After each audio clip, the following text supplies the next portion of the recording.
বাংলার ফল।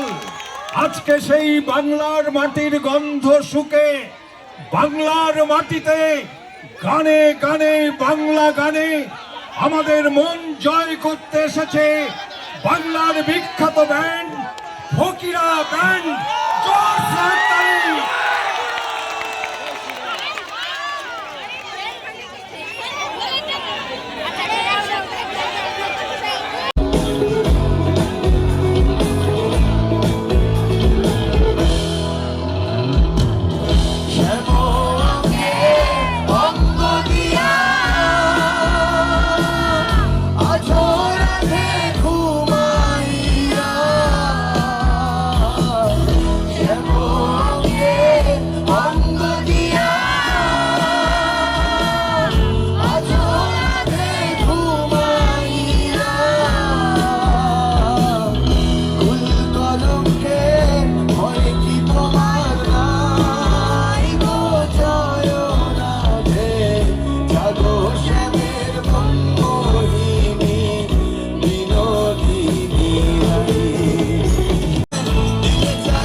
সাজাও গো আজ আমার প্রাণ না আসিতে পারে।